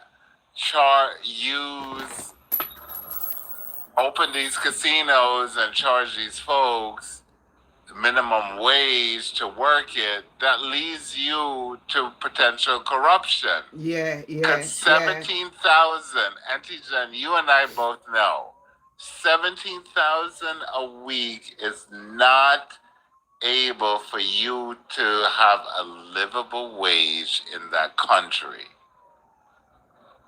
It's not. And Paul, if you're online, tell me that 17,000 is livable. Because I know for a fact 17,000 a week is not livable wage for anyone to live on. That you're just barely getting $100 a week. Mm-hmm. Why is Paul quiet now? We never see him again. Good night, Odin. All right. Another thing, me say, I want you to listen to this with Peter Bunting in South Manchester. Manchester, yes, with and the this is my scallions. father, Mr. Morgan, as well.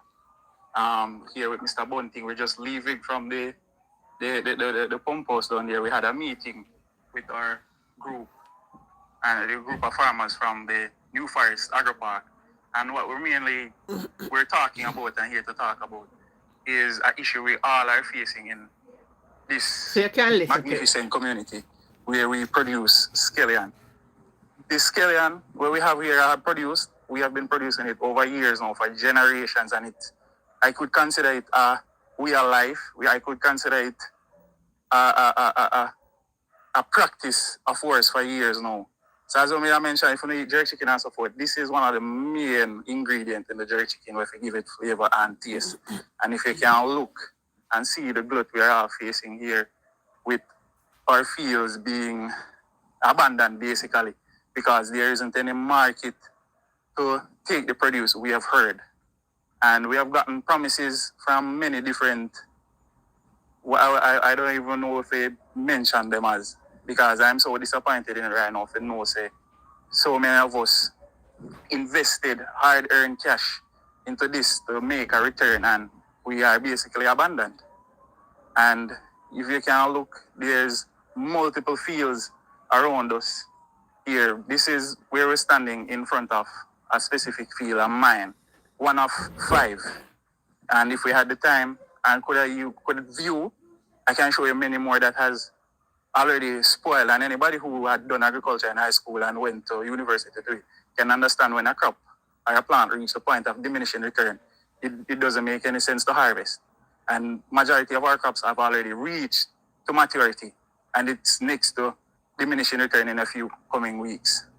So, and you're talking about hundreds of thousands of pounds. Hundreds of thousands of pounds are produced that has already spoiled and is going to spoil. And what response have you got from the Ministry of Agriculture? We haven't gotten any response, and we haven't seen anybody in any way, shape, or form. The only person we have seen so far is you and our councillor, Sarah Robinson. And I should mention that I reached out to the CEO of Grace Kennedy Group, and they used to buy scallion on contract up to the end of last year. Yes. They're saying they have no capacity to buy anymore. They have reached their capacity. So one of the major companies that used to take scallion, some of the scallion off of the farmers, has stopped, and that has even made the matters worse. Yes, that has put a large dent in the market, because if you think about the few hotel chains that we have and Coronation Market and the market in Montego Bay, those markets alone can't take our produce. You hear that? Huh? No. Acres of scallion. Yeah, okay, I see that. Okay. And no sale for the scallion. And we could have export that scallion if we did have an export market. Right. But we're not on an export market, yet we have flooded the place with importation. Jamaica people have onion. We are carrying onion. Sweet pepper. We can understand when it needed. But stop now, man. There's no need to import those things. No. At this point. Need a Irish plenty on the market too. Make the farmer them survive, man. That's But a they don't care about them. that's a loss though. I tell you. That's a big loss. I saw that press conference that Peter Bunning did with those scallion farmers. Sad Sad. that they're like, yeah, some of these scallions we're gonna have to throw out. They're beyond their point. Grace Kennedy said them well, my man I will for people plant it. So Grace Kennedy said they can't take no more. And them I say, then go market with some, but the market can't scale. And if I could have even get it sell out for $10 a pound, better nothing. Right. I think what those farmers market alone need to can't think take it. about is bringing it directly to the consumers. Forget going to the carnation. I know it's sad, and it would, kick out these carnation market guys. But if they can bring it to just consumers directly, forget going to the market, I think they would probably do better. I watch this one couple. They make cabbage and Scotch bonnets in St. Mary. And Auntie Jan, they bring it to the consumers. They don't go to the market. They harvest their cabbage and their Scotch bonnet, and they just go directly to the consumers. Oh. Yeah. It's this one couple. They do farming in St. Mary, and I thought about it. I'm like, you know what? This is what these guys probably should do. But it would mess up, obviously, the guys who want to sell in Carnation Market and the various markets. They're the distributors. But if the farmers directly just go to the consumers, they probably would do better. Yeah. But Yeah, versus going to Carnation Market. Like if they go around in your neighborhood, or if you have a neighborhood, like, hey, Auntie Jen, I live in this area. I just bought, a whole bundle of scallions. Come up to me, just get it from me. I'm good. Versus going to the market directly. That's what they probably should do. But it still could have, gonna still work out for the amount of them who are planting.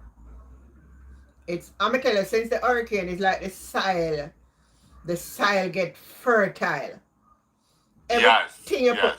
Look at even in my yard, me plant scallion, and they come out so, the scallion they so pretty. Right now, me plant back some, I feel see how pretty then come up. Wow.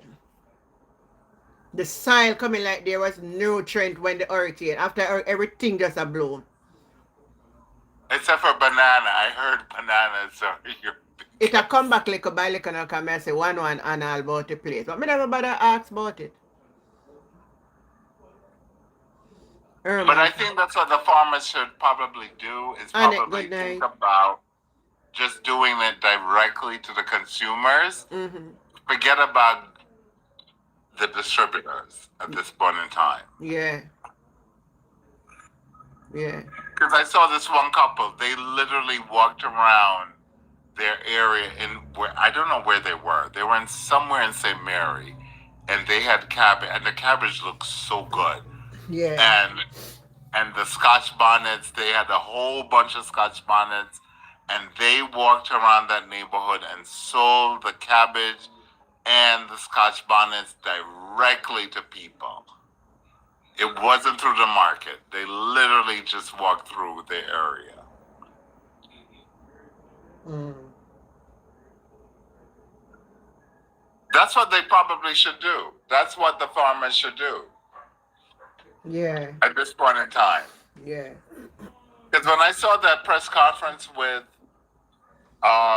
Peter Bunting and those guys in Manchester, I'm like, that's sad. They're going to kill scallions because they just don't have the wear it all to sell it? No. You and I both know in a Jamaican meal, scallion is one of the biggest things that we have to season our meats. Everything is seasoned with scallion. Yeah, man, your soup and that. And soup, everything. Your Scallion. rice and peas. Everything scallion. That scallion has to be in there. Yeah.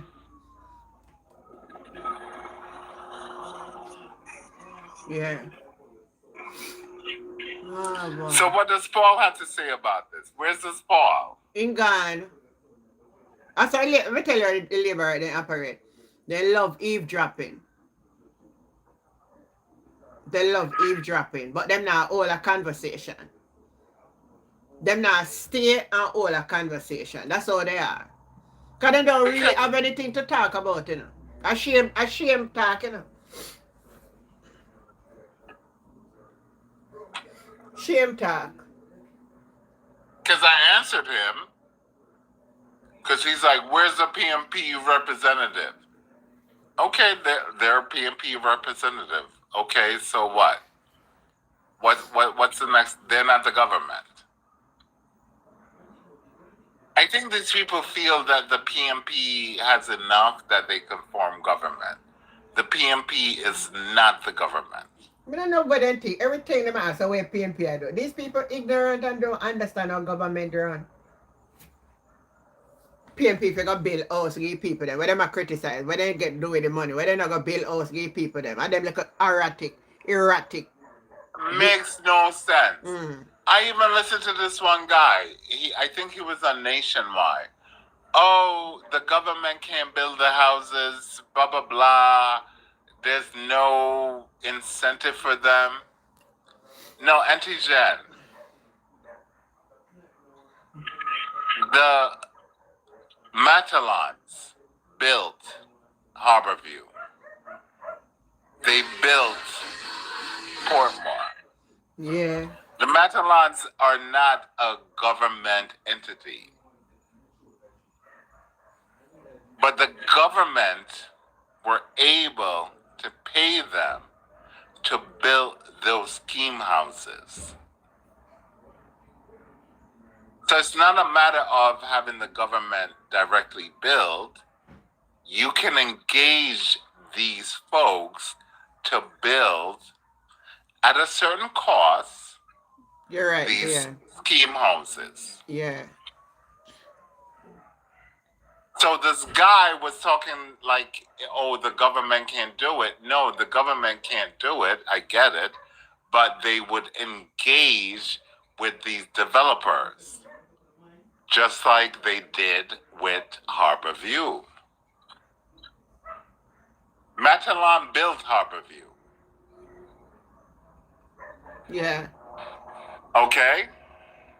Matalon built Portmore. They were engaged with the government. Yeah. So it's not the government itself who did this, but the government gave the contract, they gave the permission, they gave these entities the ability to build. That people can buy at cost.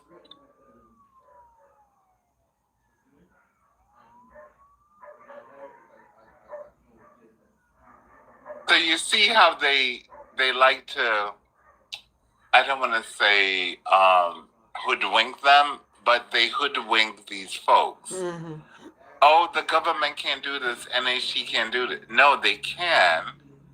They just have to find the right developer who is able to build these structures. Because how is it that Matalon built all of Harborview? It wasn't the government who built Harborview. No. That was all by Matalon. That was literally Matalan built it. Because my grandmother knew Matalans. And they built Harborview when it was being developed. Same thing with Portmore.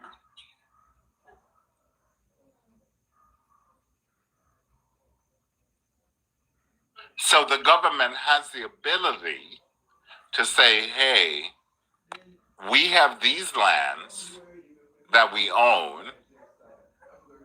We're going to chop it up and we're going to build these homes on these lands, if you can.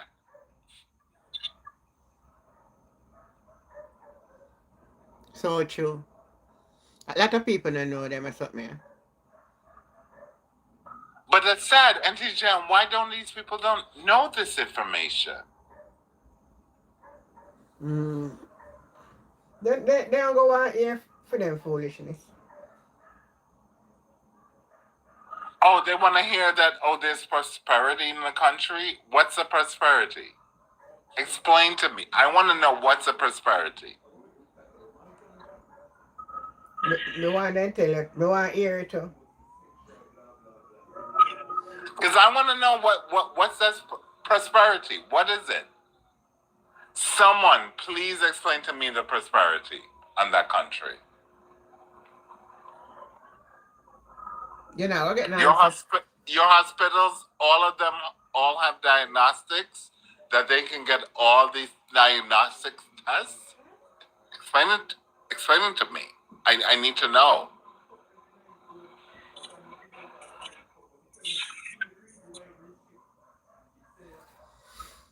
Fergie, me and you can answer them the question because them the question have no answer.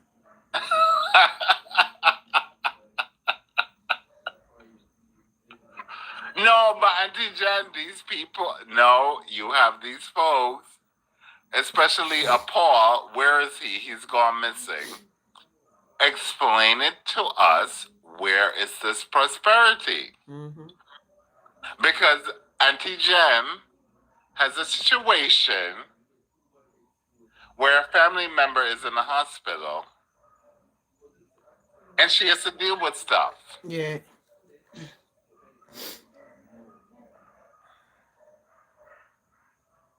Okay? Yeah. Where? Paul needs to explain, Auntie Jen, how can your child get the information and all the diagnostics that's needed? Can he explain that? No. Okay. And you see how quiet he is.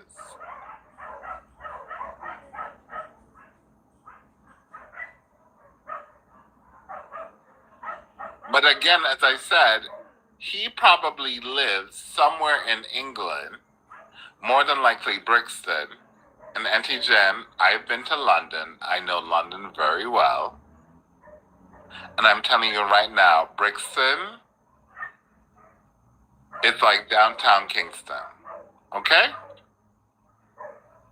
So don't let them fool you when they're like, oh, we're from England and I live in Brixton. No, that's downtown Kingston. Okay? That's not even close to St. Andrew. I am sure he won't tell you that part. That his behind, if he says he lives in London, oh, I live in London. Okay, where in London you live? Oh, Brixton. Yeah, night everybody. Night, Angel. How you doing? I'm good, man. How you doing? Not doing well. What happened to you? Too much going in, too much things are going in a local Jamaica. Imagine if we had it 52 states like America. Imagine. Because when me want to ask this, cause you have sense. I don't know if you hear of the incident at Big Wall, right? Yes, me hear it. And this is a concern for everybody we living in Jamaica, whether tourists or what, because we want to know the right to public defense when it comes on to public violation, you know. Because the story is a one-sided story to me, see it was released, you get me? Yeah. But this is where I want to try understand, right? if like like if you look at it in a one way, right? How come them end up for reaching at the venue with firearm? Me not hear them the probe or a test. None of the security them or nobody if you ask them what really happened. Them claim to say it's a group of entourage. We not hear no other statement from nobody or what. So it's like what we supposed to do, because based on way the defendant lawyer say, he must say based on way the court system must say, if somebody violate we or do we something in the public, we supposed to just take care of our family, bury we, and call it a day. Yeah, me see him put out the statement, yeah. So when we go reach there, so now like it not make no sense to me. Alright, from what we see online is that the police charge both of them with the same charge. That's what me read today. Both of them have the same charge. Charge for wounding, charge for illegal weapon, yet a one weapon. So what the police are gonna lose in a court with, in my judgment, is that them have to establish who are really the owner of the thing, because it couldn't be too smart to own it. But from Sunday them can't pick up that, because that should have been the easiest thing, because look at it, it's simple. It's statement to statement. You sound low, man. You're gone down low. You hear me now? Yeah. The defendant say him tassel if he take the firearm from the attacker. So it's simple. Who is the attacker? Describe the attacker. And the producer have to call everybody and him as like ID parade, and he show who. When him show who, the first thing we do, we check if he imprint did it on the gun. On the firearm. Yeah, use piper. And we check the layer, because the layer supposed to they show the defendant fingerprint over the attacker, because the attacker initially have the weapon based on his statement. You feel what I say? So me want to know how it go. If somebody attack you, to where it is now, we're gonna hear where really when they reach in a court, and we're gonna hear where the judge decide and when the lawyer them talk. But right now, for the judge on the police side, it's like them have give both sides a blame. But there's a big question mark where them have to go into the court and establish. Who they go get the 15 for the illegal gun? No, you can't say gun, man. You have to say pipe. Firearm. Yeah. Pipe. Yeah. Who responsible for the firearm? So the police have to go in the court and establish that. It can't go in and go say I told man. You can't. May I say so? I don't know how they charge to somebody now. It better than when you say wait till the 22nd for the court date. But although you have to get charged going from the court, so we understand that they're not convicted. But why the black people every time we have in them kind of mix up here? We can't go and like a function and enjoy ourselves. No, because this is it. This is it. The reason why all of this can't happen. Alright, is because of the corruption and the improper governance of anything that we are doing. Just use the road as example. Because if me they run a big function like that, me not go see a police I go be direct, but a police have to dey around the bathroom area. Very in close proximity, any screaming, any tussle at same time it apart and get rid of. So when them can have the whole around this of for themselves, like what is security for the place there? You feel what I say? Yeah. And the ambulance system is so low and all of that. So he left everybody now if you wonder. Because it's a tourist attraction, you know. So you go see say you know security. You see say justice. Like I really want to see it play out. We have to go just watch and see it play out. You have music playing in your background. May I hear it? No, hold on. So how you think I'll find in a play out, Angel? You have music in your background and I stream on YouTube. Alright. Yeah.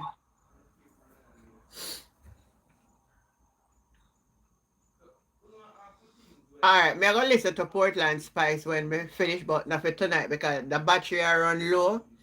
Cause show me out and then I recharge. See it show me 8% left on TikTok. So if I cut off on the know say I done it done. But me I gonna stop the program myself for tonight. But if me get a chance, we are gonna come back and pick up back on this. The aisle question where you asked me. That's Tamika's son. And last night me never get no good sleep. Tell you the truth. So I'm gonna try see if I can drink one cup of tea. I'm gonna boil some garlic tea now. Drink a cup of tea and go lay down early if I say if I can get a good night rest tonight because I really, really need a good rest. So Fergie, in your closing, what you want to say? Ah, boy, that's tough, Auntie Jen. Not much. I mean, how can I say it? I think the country needs to pay attention to what's going on outside of their waters. Yeah, So pay attention to what's going on, not just in Jamaica. And I mean, I know Jamaica has a lot going on in of itself, but you have to pay attention to what's going on outside. Yeah. It's going to have an effect on you guys. And you're going to have to pivot, turn, switch it up.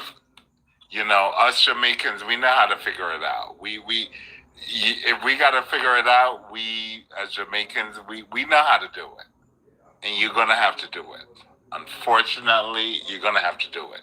You're going to have to say, all right, if I need to plant a couple things up in this backyard, and you can, just do it. But yeah, that's all I want to say, Auntie Jen. It's that Jamaica, we can't be so insulated because we're not. We're part of this global world, and we have to pay attention to what's going on globally. Yeah, I'm gonna listen to Sportland Spice maybe tomorrow. I'm gonna drink some tea now and go on my bed and get some sleep. My body need it in so many ways. Come I tell you say everything just happen when you don't need it for happen. Come I tell you say me never feel too well, but me have to end up and help other people. So me have to take care of myself too. So have yourself a great night and thanks again, Fergie. You too, Auntie Jen. You too. I hope everything goes well. Also, I'm trying to come on tomorrow. I don't know how I'm going yet, but we'll see how we're gonna. Yeah, that's all right.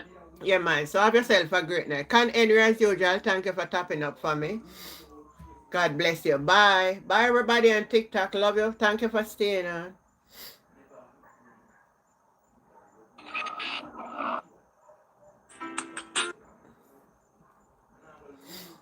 Over YouTube, thank you all for staying on. I'm going to get some tea now and go on my bed. Trust me. Nowhere else, but straight on my bed. Have yourself a great night. Catch you later. Bye.